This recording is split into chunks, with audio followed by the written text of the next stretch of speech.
Let me start over. Given the city's plans to end homelessness in 10 years and provide more affordable housing, how do you propose that the city revitalize rather than demolish our currently vacant and abandoned housing resources? The second part of the question is, will you work to provide incentives to individuals who contractually agree to purchase, renovate, and owner-occupy vacant housing? I've been speaking about this for the last 2 years, that we need to give those houses to churches, to nonprofits, fix those houses up and sell them for $1 to persons who have families, persons who've been working in this community for years, but they cannot go to the bank and get a $60,000 loan or a $70,000 loan. But you have to have people on this council who are visionaries. I am a visionary for the poor and for the working poor in this community, and we don't have those individuals on this council. Mr. Williams? As you all know, I've read in the paper that over in District 1, where I live, quite a few vacant houses there. And the landlord has the nerve to go and ask the city for money.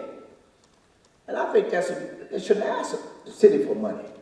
That's their property. They should keep their property up. Why can't they keep their property up? Know why they can't keep it up? Because they charge too much rent. That's why you see a lot of vacant housing. And they do not want to sell the houses to you to do as the chair up there said about fixing them up. They do not want to do this for anybody. At least not for me, put it that way. Because I've tried. Thank you. Currently, the Neighborhood Community Services inside of Durham City Government is working on this issue.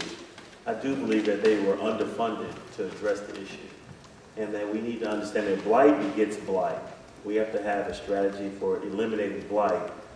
And then I think once we understand that people will come back into these neighborhoods. These neighborhoods they're integral to our character in the city of Durham. So I would say that one of the ways that the city can work with these neighborhoods is to make sure that we put forth a plan, see how we can bring back home investment for the community.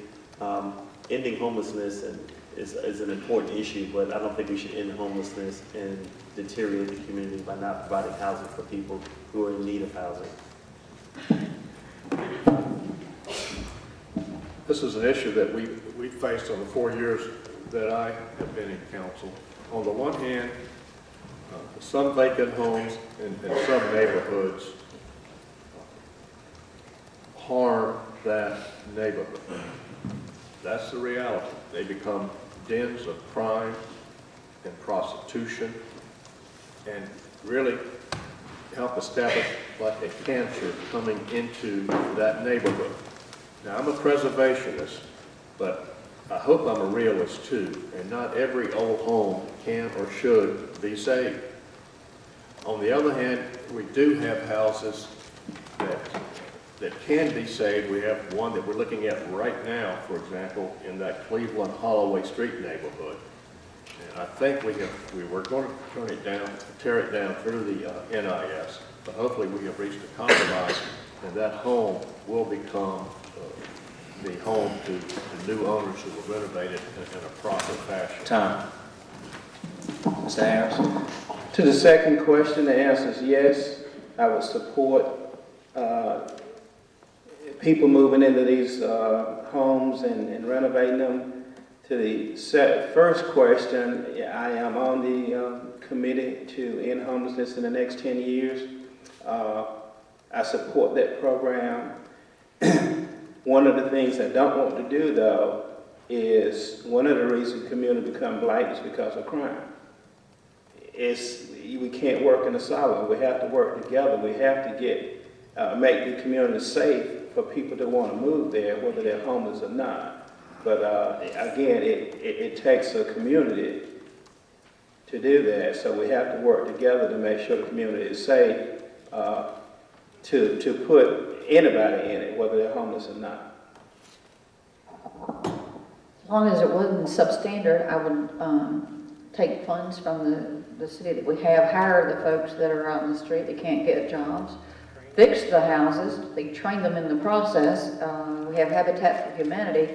A lot of these homes could be salvaged. If they can't, then I would tear them down and start over, but you still employ some of these folks.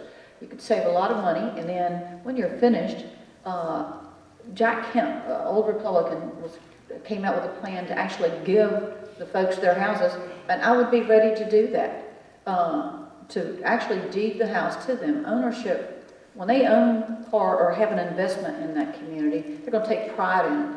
And then you see, if police work together, we all work together, make sure it's not crime-ridden, it will flourish.